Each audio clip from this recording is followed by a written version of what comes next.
Perkenalkan, saya Nurija dari Prodi Akuntansi Keuangan Perusahaan Bank. NIM 420200502. Mata kuliah Sistem Informasi Akuntansi. Dosen pengampu Ibu Roshani MAK. Di sini saya akan membuat video untuk memenuhi tugas ujian akhir semester Sistem Informasi Akuntansi. Dalam situasi pandemi COVID-19, dampak-dampak yang dihadapi perusahaan dalam menghadapi COVID-19, yang pertama yaitu banyak perusahaan mulai pilot karena pandemi COVID-19. Banyak perusahaan yang hampir mengajukan kepailitan sejak wabah pandemi virus corona, khususnya pelaku usaha di sektor yang mengalami tekanan terbesar karena wabah, seperti sektor-sektor terkait hospitality, sektor jasa pariwisata, sektor real, dan lain sebagainya. Yang kedua, perusahaan tidak mampu bertahan karena pandemi COVID-19. Perusahaan-perusahaan retail besar yang tidak mampu bertahan karena pandemi virus corona mengakibatkan perusahaan mereka ditutup sebab pandemi tersebut.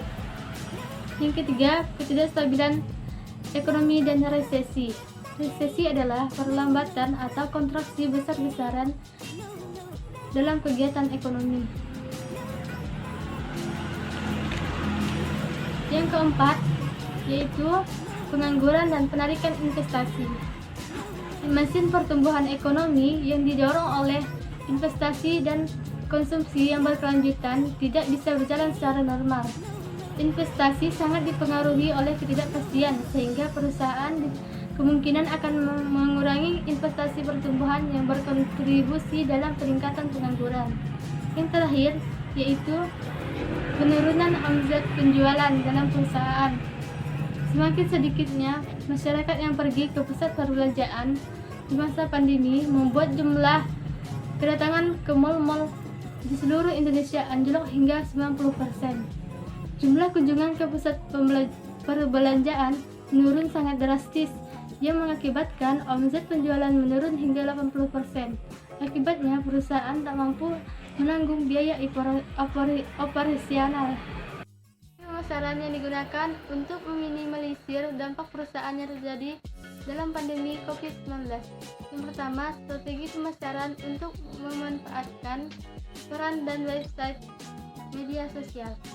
Peran website dan media sosial sebagai media promosi yang dianggap efektif dan sebagai sarana mereka untuk menjalin hubungan dengan para pelanggan, mengetahui pendapat dan saran pelanggan terhadap produk mereka, serta dapat melakukan pengembangan produk sesuai dengan keinginan pasar. Yang kedua, strategi pemasaran dengan merancang strategi digital.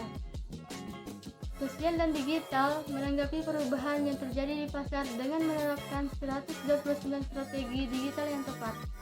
Perusahaan seperti American Express, Nike, dan Harvard telah berhasil mengatasi kebutuhan sosial pelanggan mereka, sehingga mengurangi retensi pelanggan, biaya akuisisi, dan mengurangi biaya produksi. Yang ketiga, strategi pemasaran dengan mengembangkan kapasitas organisasi.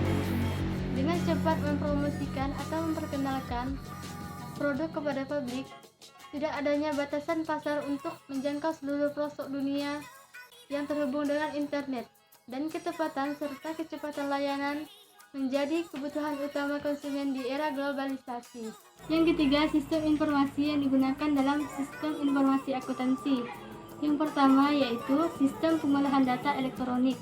EDP atau yang biasa disebut dengan sistem pengolahan data elektronik ini merupakan sebuah sistem yang digunakan dalam mengolah data transaksi dalam suatu perusahaan. Sedangkan data tersebut bisa diolah dengan memanfaatkan teknologi komputer dalam suatu organisasi. Yang kedua yaitu sistem informasi manajemen atau MIS. MIS atau yang biasa disebut dengan sistem informasi manajemen merupakan kumpulan dari SDM dan sumber daya modal atau mesin dalam suatu organisasi yang bertanggung jawab untuk mengumpulkan dan mengolah data untuk menyediakan informasi penting sebagai pendukung operasi manajemen. Selain itu, dan modal juga bertanggung jawab dalam proses pengambilan keputusan manajemen. Yang ketiga yaitu sistem pendukung keputusan. Yang dimaksud dengan sistem pendukung keputusan atau DSS ini merupakan suatu kelompok sistem informasi yang memaparkan sistem pemrosesan transaksi. Selain itu, DSS juga bertugas untuk berinteraksi dengan bagian lain dari suatu sistem secara keseluruhan. Yang keempat yaitu sistem pakar. ES atau biasa disebut dengan sistem pakar adalah sistem informasi yang berupa program komputer, di mana sistem tersebut berisi tentang keahlian manusia untuk dapat digunakan dalam memberikan sebuah nasihat, rekomendasi, dan hasil diagnosis terhadap suatu masalah dalam bidang tertentu. Yang keempat, sistem informasi eksekutif. Pengertian dari EIS atau sistem informasi eksekutif adalah salah satu jenis manajemen sistem informasi terkomputerisasi yang bisa memberi kemudahan akses. Di antaranya yaitu kemudahan mengenal akses informasi baik dari dalam ataupun luar yang relevan dengan faktor tujuan yang ingin dicapai oleh perusahaan. Yang keenam yaitu sistem informasi elektronik bisnis. Sistem informasi elektronik bisnis merupakan suatu sistem yang telah terkomputerisasi berbasis internet dalam melakukan kegiatan bisnis. Biasanya sistem ini bisa digunakan untuk mencari berbagai sumber yang berasal dari media internet.